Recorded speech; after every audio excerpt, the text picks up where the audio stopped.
अस्सलाम वालेकुम एवरीवन, क्या हाल चाल है आप सबकी। उम्मीद करती हूँ सब ठीक होंगे। Welcome back to my new beautician class. आज हमारी ब्यूटिशियन की 4th क्लास है। आज मैं आपको आईब्रो बनाना बताऊंगी, मतलब थ्रेड के साथ। आपने सैलून बनाना है तो आप अपने कस्टमर की, अपने क्लाइंट की कैसे आईब्रो बनाएंगे। तो मैंने जो पहले आईब्रो की आपको धागा चलाना सिखाया था, अगर आपने वो क्लास देखी हुई है ना, तो आपको ये वीडियो ज़्यादा अच्छे से समझ आएगी। लेकिन अगर आपने वो क्लास नहीं देखी तो आपको ये काम बहुत टफ़ लगेगा। तो अगर आप पहले वो वीडियो देख लें, जिन्होंने नहीं देखी तो आसानी रहेगी, जिन्होंने देखी है वो आज का काम देखें बिल्कुल उसी तरीके से जैसे मैंने आपको उसमें सिखाया था कि धागा कहाँ से प्रेस करना है, कहाँ से उठाना है, हमारा स्केल कहाँ पर होगा, हमारी सीज़र कैसे चलेगी। बिल्कुल इन्हीं 3-4 तरीक़ों के साथ हमने आज की आईब्रो बनानी है। आईब्रो आपके सामने अगर आप थिक पार्ट देखें ना तो बहुत बारीक है।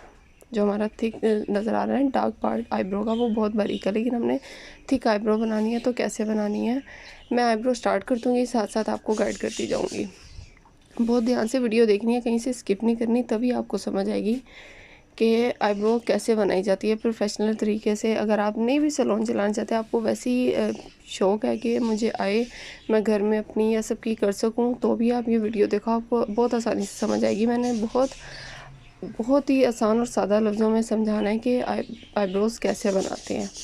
ठीक है, तो काम स्टार्ट कर लेते हैं। आईब्रो स्टार्ट करने से पहले मैं आपको बता दूं आपके पास क्या क्या होना चाहिए। आपके पास एक सीज़र बारीक होनी चाहिए, आईब्रो सीज़र, एक स्पूली ब्रश होना चाहिए, और आपका धागा और ट्यूज़र। ये 4 चीज़ें आपके पास मस्ट होनी चाहिए। सबसे पहले मैं स्पूली ब्रश से अपने मतलब क्लाइंट के आईब्रो का जो फ्रंट पार्ट है ना, उसको मैंने सीधा किया है, और फिर सीज़र से मैंने उसको कट करके एक गाइडलाइन ले ली है कि मुझे फ्रंट, मतलब गाइडलाइन मेरी क्या थी, जो मेरे पीछे से सारे बालों की एंड आ रहा था ना, मैंने वहाँ से रख के बिल्कुल स्ट्रेट आईब्रो कट कर लिया। आपने देखा है कि जो बाल एक्स्ट्रा ऊपर थे वो मैंने लेवल पे रख के सीधे कर दिए। आपको गाइडलाइन मिल जाती है कि धागा कैसे चलाना है। अब देखिएगा, धागा बनाना मैंने उसमें बता दिया था, मैं यहाँ पे नहीं बता रही, वीडियो ऑलरेडी बहुत लेंथी है। तो अब क्या करना है, सबसे पहले स्केल चलाया तो वो धागे बाल कैंची में आ गए, दोनों हाथों को प्रेस किया, बाल प्लग हो गए। फिर सीजर चलाया, प्रेस किया, बाल प्लग। एक और बात मैं यहाँ पे ये क्लियर कर दूँ कि जब आपने कस्टमर की राइट साइड की आईब्रो बनानी है, तो आपने उसके फेस के सामने खड़े होना है, कस्टमर के क्लाइंट के फेस के सामने खड़े होना है, ठीक है, और फिर आईब्रो बनेगी। और कोशिश किया करें कि थोड़ा थोड़ा करके बाल निकालें, एकदम से जब बहुत ज़्यादा बाल निकल जाए तो आप आईब्रो की शेप नहीं संभाल सकते। अगर आप स्टार्ट कर रहे हो, सीख रहे हो तो नहीं, लेकिन अगर आप प्रोफेशनल हो तो आप कर सकते हो, सब कर सकते हो। उसके बाद हमारी लेंथ की साइड आ जाती है, तो यहाँ पे कस्टमर को लाजमी स्किन पकड़ाया करें, उन्हें बोला करें कि टाइट करें, क्योंकि ये पार्ट फ्रंट की निस्बत लूज़ होता है, सेंसिटिव होता है, यहाँ पे कट लगने के चांसेस भी ज़्यादा होते हैं। अगेन वही स्केल चलाया, प्रेस किया, प्लग कर दिया, स्केल चलाया, प्रेस किया, प्लग।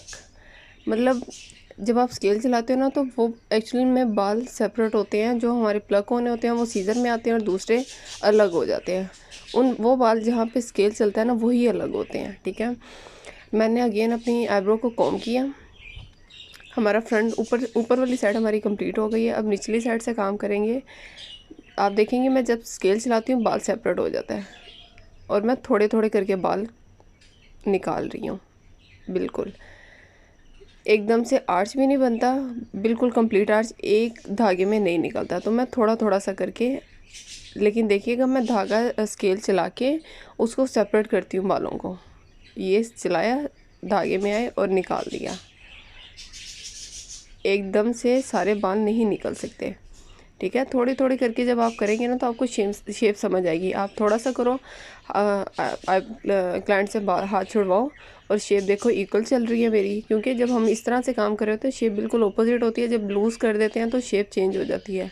जब आप स्टार्टिंग काम कर रहे हो तो आपको चाहिए थोड़ा सा करो और छोड़ के देखो कि मेरी शेप ठीक चल रही है, या आप किसी पेन वगैरह से अपनी गाइडलाइन ले लो, जैसे आपको आसानी लगे। लेकिन बाल निकालने का यही तरीका है कि आपने स्केल चलाना है, ऐसे राउंड में आके आपने क्या करना है, धागे को ऐसे, जैसे मैंने वहाँ पे भी बताया था कि सीधा हाथ ऊपर ले जाएंगे और उल्टा हाथ आपका नीचे की तरफ आ जाएगा, बिल्कुल गोलाई में घुमाएंगे और वो बाल निकलते जाएंगे। फिर आपने क्या करना है, अपना सेंटर पार्ट नीट करना है, फ्रंट पार्ट करना है। फ्रंट पार्ट करने के लिए आपने क्या करना है, जब आप नीचे से कर रहे हो, जिन बालों की शेप फ्रंट बिल्कुल स्ट्रेट होती है, ठीक है। वहाँ पर आकर आपने क्या करना है, क्लाइंट से बोलना है कि वो नीचे से आँख को ना पकड़ें, सिर्फ आपने ऊपर वाली साइड से, फोरहेड की साइड से अपने स्किन को टाइट करना है। और बाल जब आप नीचे से भी पकड़ेंगे तो आपकी सीज़र में बाल नहीं आएगा, ठीक है। जब आप सिर्फ ऊपर से पकड़ेंगे ना तो बाल जल्दी सीज़र में आ जाता है, क्योंकि उस बाल का रुख ही इस साइड पर होता है। इस तरह से होता है कि आप एक साइड से अगर स्किन को टाइट करोगे ना तो जल्दी आ जाता है सीज़र में बाल। आपने धागे को नोट करना है कि मैं कैसे धागा चला के बाल, ये देखिए बाल सेपरेट किया, सीज़र चला के और प्लग कर। अगेन बैक करके देखेंगे तो भी समझ आएगी, वरना मैं दोबारा बता रही हूँ। ये देखिए मैंने सीज़र चलाई, बाल सेपरेट, प्लग। बहुत आसान तरीका है, थोड़ी सी बस ध्यान देने की ज़रूरत है कि कोई थोड़ा थोड़ा करके, जब आपके सामने मैंने थोड़ा थोड़ा करके, एकदम से मैंने सारी लेंथ और सारा आर्च नहीं निकाला। पहले एक लेयर अलग की, फिर दूसरी लेयर अलग की, ताकि अगर थोड़ी बहुत मुझे बाल चाहिए तो मैं छोड़ सकूं। एकदम से मैं सारे बाल निकाल दूँगी तो फिर मैं वहाँ पे वो गैप और वो मतलब जो शेप ख़राब हो जाएगी उसे मैं क्लियर नहीं कर सकूँगी। सेंटर पार्ट जो आईब्रोज़ का सेंटर था वो भी मैंने नीट कर लिया। उसके बाद अगर आपके आईब्रो में कहीं कोई ऐसा एक्स्ट्रा बाल है जो आपको लगता है कि मैं धागे से निकालूंगी तो बाल साथ दूसरा बाल भी टच होगा, तो आपने क्या करना है, उसको ट्यूज़र से एक आधे बाल को निकाल देना, ठीक है। मैं आपको दूसरी साइड पे, दूसरी आंख पे ये बताऊंगी कि आपको आर्च अगर धागे से फ्रंट पहली बार में नहीं बनाना आ रहा तो आप कैसे बनाओगे। फ़िलहाल मेरी आईब्रो की ये साइड कंप्लीट हो गई है। अब जो बाल एक्स्ट्रा बाहर की तरफ फोल्ड हो रहे होते हैं लेकिन वो हम निकाल नहीं सकते, आईब्रो के सेंटर पार्ट से निकल के उनकी लेंथ बाहर आईब्रो से जा रही होगी, तो कैसे काटने हैं, आपने स्पूली ब्रश चलाना है, बालों की लेंथ बाहर आ जाती है, आईब्रो की शेप से बाहर आ जाती है, उसके किनारे कट कर देने हैं बस। एक साइड हमारी कंप्लीट है। आप देख लो कि इसके, अच्छा जहाँ पे आपको डार्क पार्ट नज़र आ रहा है उसके साथ साथ आपको लाइट पार्ट भी नज़र आ रहा है, तो वो मैंने उसकी विड्थ छोड़ी है, मतलब कि आईब्रो ने चौड़ाई में चाहिए थी, थिक चाहिए थी, तो मैंने हल्का हल्का सा छोड़ दिया। अब मैं आ गई दूसरी साइड पे। यहाँ पे मैं कस्टमर की बैक साइड पे, मतलब सर की बैक साइड पे खड़ी हूँ, फ्रंट फेस के सामने नहीं, बैक साइड पे खड़ी हूँ। यहाँ पे भी मैंने अगेन सीज़र चलाई, बाल अलग किए और प्लग कर दिए। मेथड सेम वही है, बस आपकी डायरेक्शन चेंज होती है, हो जाती है खड़े होने की, और बिल्कुल वही तरीका है जैसे मैंने धागा चलाना जिस वीडियो में, जिस क्लास में, मेरी सेकंड क्लास थी आई थिंक, उसमें बताया था, बिल्कुल उसी तरीके से चलाना है और आपकी आईब्रो बनती जाएंगी। जब आपको वो बिल्कुल समझ आएगी ना, धागा दबाना कैसे, उठाना कैसे है, तो बाल आपको हैंडल करना आ जाता है। कोशिश किया करें कि एक एक दो दो करके थोड़े थोड़े से बाल निकाला करें, और जिनको थिक आईब्रो चाहिए उनके बालों का थिकनेस जहाँ पे ख़त्म हो रही है उसके आसपास हल्के हल्के से जो बाल होते हैं वही बाल हमारी आईब्रो को थिक करते हैं। उनको नहीं अगर प्लग करेंगे, छोड़ेंगे, तो ही आईब्रो के बाल, मतलब कि आईब्रो की शेप थोड़ी थिक बनेगी। क्लियर। अगेन जब मैं लेंथ पर आ गई हूँ, मैंने क्लाइंट से स्किन को टाइट करवाया ताकि यहाँ पे कट ना लगे। यहाँ पे कट लगने के चांसेस उतने ही ज़्यादा होते हैं जितने आईब्रो की निचली साइड पे, मतलब हमारे आईबॉल पे जितने चांसेस होते हैं, जितनी वो सेंसिटिव पार्ट है उतना ही ये होता है, इसलिए यहाँ से भी टाइट करवाया करें।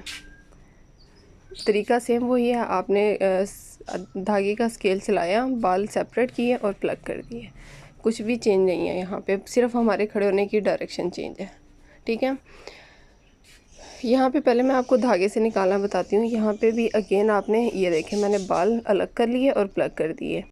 अगर आपको धागे से आर्च बनाना नहीं आ रहा, या आपको सेम आईब्रो उस तरह से नहीं बनानी आ रही जैसे आपने एक साइड पर बना लिया, तो आपने क्या करना है, पहले बड़े बड़े बाल के जो, मतलब आपको आइडिया हो रहा है कि लेंथ से, मतलब आईब्रो की शेप से एक्स्ट्रा है, बहुत ज़्यादा दूर है, तो आप उन्हें धागे के साथ एक बार निकाल लो, जितनी ज़्यादा दूर तक आप निकाल सकते हो जो आपको समझ आ रही है, बहुत करीब होकर नहीं, दूर दूर से आप सारे बाल निकाल लो, लेकिन ख्याल रहे कि थोड़े थोड़े करके बाल निकालने, एकदम से बहुत ज़्यादा नहीं निकालने, एकदम से आईब्रो के बीच में ना, क्योंकि बाल वहीं से प्लग होगा जहाँ पे आपकी कैंची आ चुकी है, ठीक है। जहाँ पे आपके बालों का आपस में बल है ना, वो बाल नहीं निकलते, वो सिर्फ बालों को सेपरेट करते हैं, आपको गाइडलाइन देते हैं। और प्लग करते हुए आपको ख्याल होना चाहिए, आपके हाथ में प्रेशर उतना ही होना चाहिए, कंट्रोल होना चाहिए कि जहाँ तक बाल निकले हैं वहाँ पे अगर आपका प्रेशर ख़त्म हो जाए, मतलब कि आपका हाथ रुक जाए, आपको अपने हाथ पे इतना कंट्रोल हो कि एकदम से इतना मुसलसल उसको दबाए ना रखें कि अगले जितने सारे बाल है वो सभी निकल गए। ठीक है, अपने हाथ में थोड़ा सा प्रेशर रखना है। उसके बाद जो एक्स्ट्रा बाल थे देखिए मैंने कॉम्ब से उनको बाहर निकाला, आईब्रो की शेप से बाहर निकाला। जब आप कॉम्ब करेंगे वो ऑटोमेटिकली बाहर आ जाते हैं और उनको फिर आपने सीजर से कट कर देना बिल्कुल शेप के अकॉर्डिंग।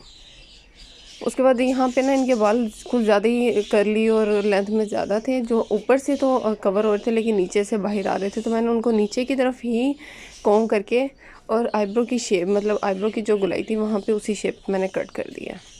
ठीक है, जब बाल एक्स्ट्रा हो रहे हों कि मतलब बाहर की तरफ लेंथ ऊपर से निकालिए, उसके बावजूद बालों में कर्ल आ रहा है और वहाँ पे थिकनेस है, तो आप उनको नीचे की तरफ फोल्ड करके मतलब कॉम्ब करके आप उन्हें कट कर दोगे, लेकिन आईब्रो की शेप के साथ। अब मैं यहाँ पे क्या कर रही हूँ, मैंने उस आईब्रो की इक्वल करना है, बिगनर्स के लिए बता रही हूँ कि उस आईब्रो के इक्वल करना है। तो क्या करना है, आपने ट्यूज़र के साथ वो बाल निकालने हैं जो आपको एक्स्ट्रा लगेंगे।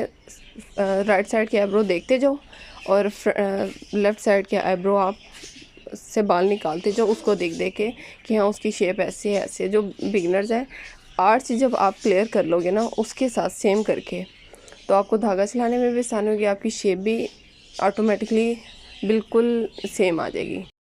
और जिन कस्टमर्स को पेन बहुत ज़्यादा होता है ना, ये उनके बाल बहुत ज़्यादा थिक होते हैं, आप कोशिश किया करें उनके ट्यूज़र से थोड़े हल्के कर लिया करें, उन्हें पेन कम हो। इससे भी कस्टमर आपका सेटिस्फाइड होता है, उसे जब पेन कम होता है तो वो डेफिनेटली बार बार आपके पास आता है। ठीक है, तो ऐसे किया करें कि आप ट्यूज़र के साथ थोड़े से बालों को हल्का कर लिया और फिर धागा चला लिया।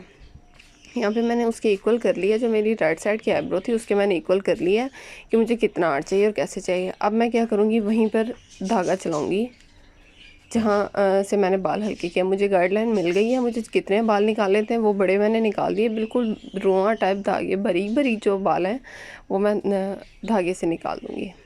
मतलब कि जहाँ से आपको लगे कि यहाँ से मेरे ऐसे आईब्रो ख़राब ना हो जाए, आपने क्या करना है, ट्यूज़र से वहाँ से बाल पहले ध्यान से निकालने हैं दूसरी आईब्रो को देखते हुए।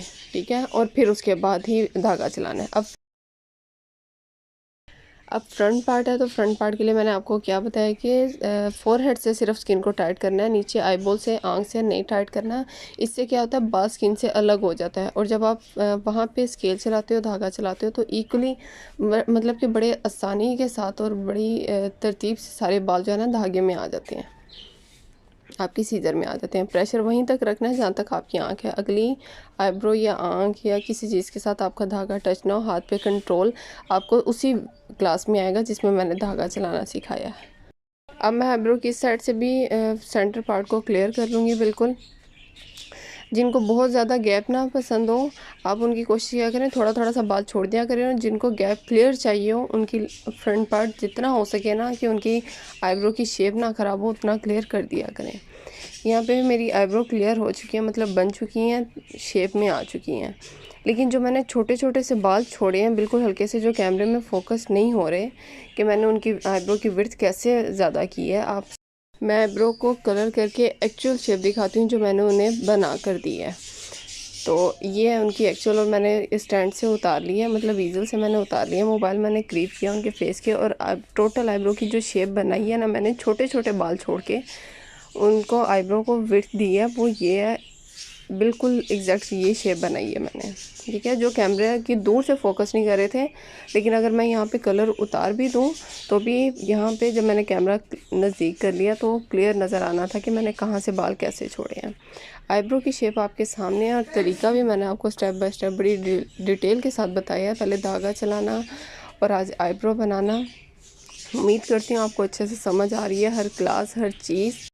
और जो बिगनर्स है ना, उन्हें मैं कहूँगी वो एक बार कलर करके लाजमी देखा करें, ताकि उन्हें आइडिया हो जो उनकी आईब्रो की शेप बिल्कुल इक्वल आई है। क्योंकि जब वो कलर करेंगे, जो एक्स्ट्रा बाल होंगे ना, वो आपको कलर से बाहर अलग से नज़र आ रहे होंगे, तो आप उनको प्लग कर लोगे, मतलब ट्यूज़र से निकालोगे जैसे भी।